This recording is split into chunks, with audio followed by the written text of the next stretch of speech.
Hello viewers, आज के video में हम देखने वाले हैं कक्षा 10वीं का संस्कृत विषय का प्री बोर्ड परीक्षा का पेपर। तो शुरू कर लेते हैं।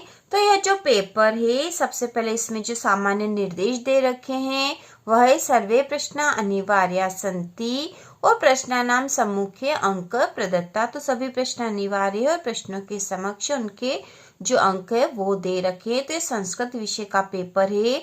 संस्कृत की पूरी ही तैयारी 10वीं बोर्ड की हम चैनल पर करेंगे। सारे महत्वपूर्ण प्रश्न, गद्यांश, पद्यांश और उसके साथ ही प्रार्थना पत्र और निबंध की तैयारी भी हम करेंगे। तो यहाँ पर सबसे पहला प्रश्न दे रखा है, उचित विकल्पम चुनकर लिखिए। तो उचित विकल्प हमें यहाँ चुनकर लिखना है। इसमें पहला है नद्या इत्यस्य पदे वचनम अस्ति। नद्या इस पद में कौन सा वचन है? द्विवचन, एक वचन, बहुवचन या कोई नहीं। तो इसका उत्तर है बहुवचन। ठीक है, इसमें बहुवचन है। इसके बाद दूसरा है लतायाम इतस्मिन पदे का विभक्ति। लतायाम इस पद में कौन सी विभक्ति है? द्वितीया, सप्तमी, षष्टिया, तृतीया। तो इसका उत्तर है सप्तमी। ठीक है, यहाँ सप्तमी विभक्ति है। इसके बाद गवाला है रामेण इतस्मिन पदे विभक्ति अस्ति। रामेण इस पद में कौन सी विभक्ति है? प्रथमा, द्वितीया, तृतीया या चतुर्थी। तो इसका उत्तर है तृतीया। यहाँ पर तृतीया विभक्ति है। अगला प्रश्न हम देखेंगे और यह है, यहाँ पर अव्यय पूछा गया है। विद्या माता इव रक्षति तस्मिन् वाक्ये अव्ययम अस्ति। तो यहाँ पे अव्यय कौन सा है? तो विद्या माता इव रक्षति, इसमें इव अव्यय है। ठीक, इव माता इव विद्या रक्षति, चार ऑप्शन दे रखे और इसमें उत्तर है इव। तो यहाँ इव अव्यय है। इसके बाद जो अगला है, अस्माभिः सर्वं सत्यम वदितव्यम तस्मिन् वाक्ये अव्ययम अस्ति। तो इस वाक्य में भी हमें अव्यय पूछा है। तो इसमें अव्यय जो है वह है सर्व। सर्व। इसके बाद जो प्रश्न नंबर दूसरा है, कोष्टक से सही शब्द चुनकर रिक्त स्थान भरने वाला है यह। इसमें क वाला प्रश्न है, अपश्यत पदे लकार अस्ति। अपश्यत इस पद में कौन सा लकार है? लट या लंग। तो इसका उत्तर है लट। तो यहाँ रिक्त स्थान में हमें लट लिखना है। इसके बाद ख वाला है, याचतुः इतस्मिन् पदे अस्ति। एक वचन या बहुवचन। तो इसमें है एक वचन है यहाँ पर। तो यहाँ पर हम रिक्त स्थान में लिखेंगे एक वचन। इसके बाद गवाला है, द्रक्षति इतस्मिन् पदे लकार अस्ति। द्रक्षति इस पद में कौन सा लकार है? तो यहाँ पे लट लकार है। तो यहाँ रिक्त स्थान में हम लिखेंगे लट लकार। इसके बाद जो घवाला रिक्त स्थान है वह है कह धावती महापुरुषेक वचने रूपम भवति। तो यहाँ पे रूप पूछा था पुरुष का। तिष्ठति या तिष्ठन्ति, तो यहाँ पे आएगा तिष्ठति। अगला है निर्धन इतस्मिन् पदे उपसर्ग अस्ति। निर्धन इस पद में कौन सा उपसर्ग है? तो यहाँ पे नि उपसर्ग है। ठीक है, यहाँ पे आएगा रिक्त स्थान में नि। इसके बाद जो चवाला है, अनुचर इतस्मिन् पदे उपसर्ग अस्ति। अनुचर इस पद में कौन सा उपसर्ग है? तो यहाँ पे अनु उपसर्ग है। तो हमें यहाँ रिक्त स्थान में अनु लिखना है। इसके बाद जो प्रश्न नंबर तीसरा है, युग्म मेलनम कुरुत, मतलब यहाँ जोड़ी बनानी है। तो यहाँ जिसके सामने जो उसकी सही जोड़ी है वह हमने बना रखी है। तो इसमें सबसे पहला है सदाचार, जो कि दीर्घ संधि है। तो इसकी जोड़ी बनेगी दीर्घ संधि से। तदेव इसमें वृद्धि संधि है। महेश इसमें गुण संधि है। इसके बाद है घनश्याम, इसमें बहुब्रीहि समास है। ठीक है, समास की जोड़ी बनी हुई है। इसके बाद है पीतवस्त्र, इसमें कर्मधारय समास है। और यथाशक्ति इसमें अव्ययीभाव समास है। तो इस प्रकार से जोड़ियां बनेगी। इसके बाद जो प्रश्न नंबर चौथा है वह एक पदेन उत्तरम लिखत है। यहाँ पे एक पद में उत्तर लिखने हैं। तो इसमें प्रश्न है, गंतव्यम इतस्मिन् पदे कह प्रत्यय।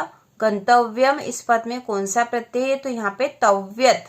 ठीक है, तव्यत प्रत्यय है। अगला है अजा इतस्मिन् पदे कह प्रत्यय अस्ति। अजा इस पद में कौन सा प्रत्यय है? तो इसमें आ जो है यह प्रत्यय है। अगला है सर्वेषां कार्येषु का लघुता, तो यहाँ पे आएगा सदाचारः। और पिता पुत्राय किम इच्छति, तो यहाँ आएगा हितम। केन सर्वत्र बालका रक्षन्ते, तो उसका उत्तर है मात्र भी।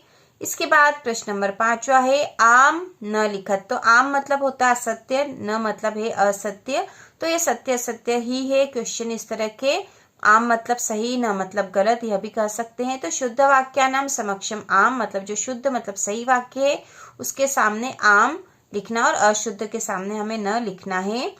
तो पहला इसमें है विशालः ग्रामः इत्यस्मिन् पदे ग्रामः विशेषणम अस्ति, तो विशाल ग्राम, इस पद में जो ग्राम है यह विशेषण है, तो ग्राम विशेषण नहीं है क्योंकि यहाँ तो विशाल विशेषण है ना, और ग्राम की तो विशेषता बता रहे हैं, गांव कैसा है, विशाल है, तो विशाल विशेषण है यहाँ पर। तो यहाँ पे बोला है कि ग्राम विशेषण है, तो हम कह देंगे कि ना, क्योंकि ऐसा नहीं है, क्योंकि यहाँ विशाल विशेषण है।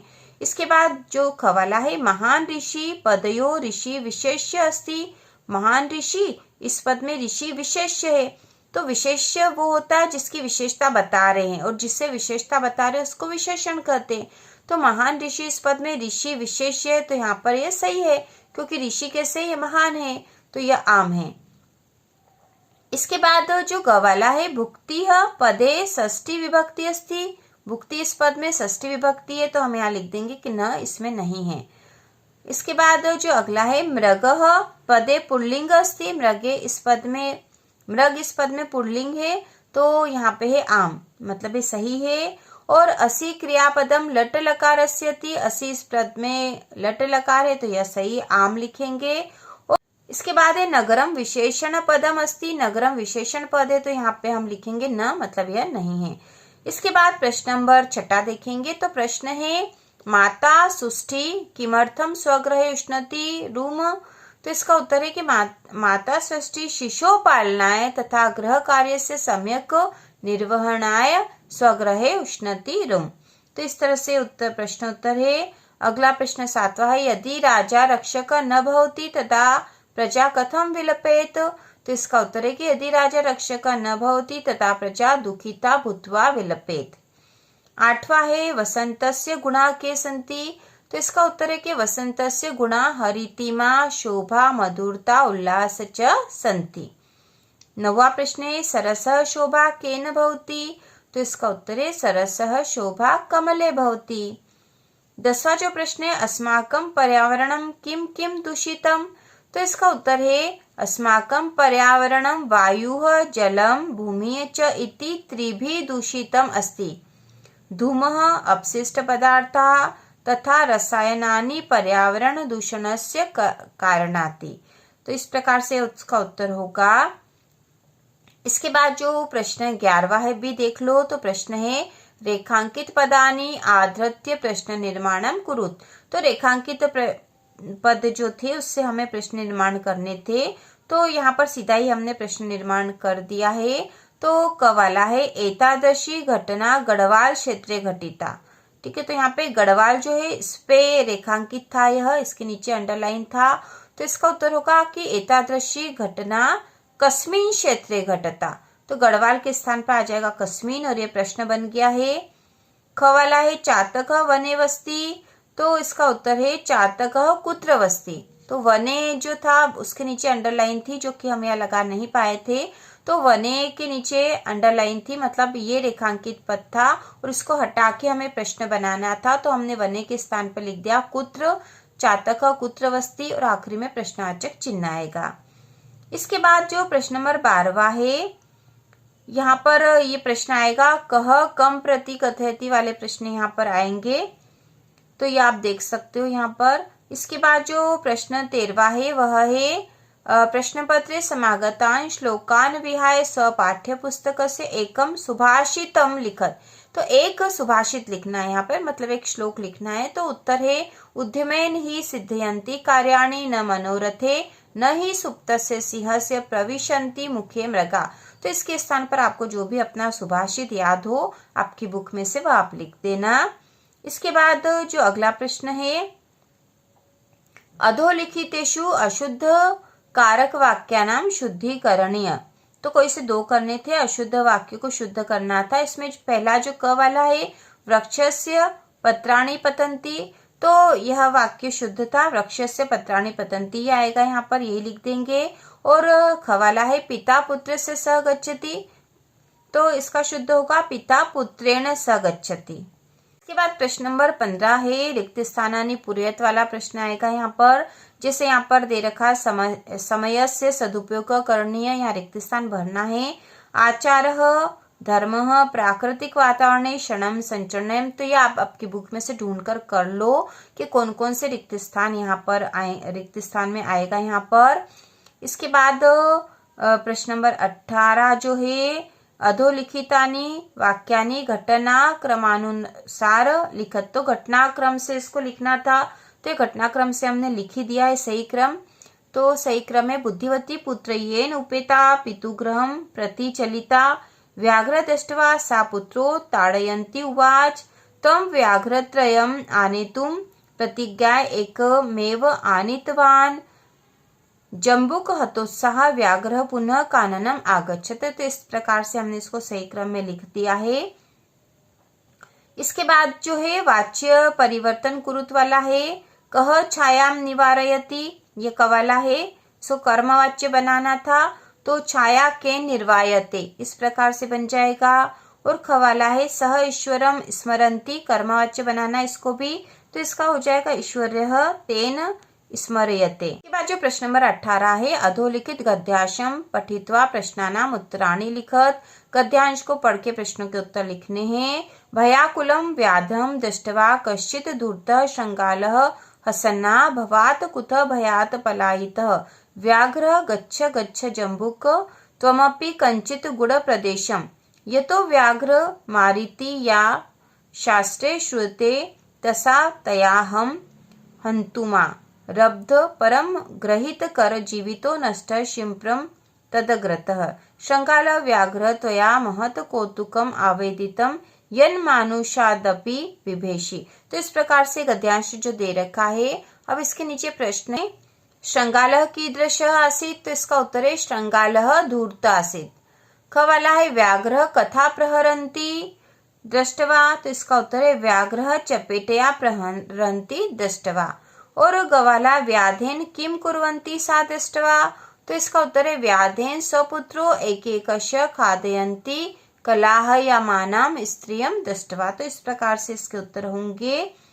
अगला जो प्रश्न नंबर 21वां भी हम देख लेंगे, और प्रश्न है अपठित गद्यांश दे रखा है, अधोलिखित अपठित गद्यांशम पठित्वा प्रश्नानाम उत्तराणि लिखत, तो अपठित को पढ़ के प्रश्नों का उत्तर आप आसानी से लिख सकते हो। जैसे शरीरस्य धर्मस्य प्रथम साधनम अस्ति शरीरमाधम खलु धर्म साधनम, शरीरस्थ आरोग्य व्यायामेन सिद्धयति यः व्यायाम करोति तस्य प्राणशक्ति आपदः समयं दूरं गच्छन्ति व्यायामेन शरीरे शुद्ध रक्त संचारः भवति इंद्रियाणि सुस्थानि स्वस्थानि च भवन्ति जठराग्नि दीप्तः भवति परिवृद्धम उदरम संकोचम गच्छन्ति मस्तिष्कम उर्वरम भवति। तो इसके बाद यहाँ प्रश्न दे रखे शरीरम कस्यम प्रथम साधनम, तो देखो इसका उत्तर यही दे रखा है शरीर धर्मस्य प्रथम साधनम, ठीक है, ये पहले का उत्तर हो जाएगा। दूसरा है मस्तिष्कम किम भवति, तो इसका उत्तर भी हम यहीं से देख लेंगे, मस्तिष्कम किम भवति, तो इसका उत्तर हो जाएगा मस्तिष्कम उर्वरम भवति, मस्तिष्कम उर्वरम भवति दूसरे का उत्तर है। फिर इसके बाद जो तीसरा है कानि सुस्थानि स्वस्थानि च भवन्ति, तो इसका उत्तर भी हम देख लेंगे इंद्रियाणि सुस्थानि स्वस्थानि च भवन्ति, ठीक है, तो जो तीसरा उसका उत्तर यहाँ से यहाँ तक आएगा। और इसके बाद जो प्रश्न है अस्य अनुच्छेदस्य कृते समुचितम शीर्षक लिखत, तो इसका शीर्षक लिखना था यहाँ पर, तो इसका आएगा शरीरम, ठीक है, शरीरम शीर्षक आएगा क्योंकि शरीर के ऊपर ही सब कुछ लिखा हुआ है। इसके बाद प्रार्थना पत्र है स्वप्राचार्यस्य कृते पंचदिवसानाम अवकाशार्थम एकम प्रार्थना पत्र लिखत, तो प्रार्थना पत्र आपको आता ही होगा, और यदि नहीं आता तो कमेंट करके आप बता दीजिए, बहुत ही आसान तरीके से हम लिखकर बताएंगे। और प्रश्न नंबर 23वां है, संस्कृत भाषा में हमें निबंध लिखना है और विषय विद्यार्थी जीवनम, पर्यावरणम, संस्कृत भाषाया महत्वम और अस्माकं देशः। तो इस प्रकार से हमने संस्कृत विषय का प्री बोर्ड परीक्षा का एक मॉडल पेपर हल कर लिया है। तो इसी प्रकार के और वीडियो देखने के लिए, कक्षा 10 की संपूर्ण तैयारी करने के लिए चैनल को सब्सक्राइब कीजिए।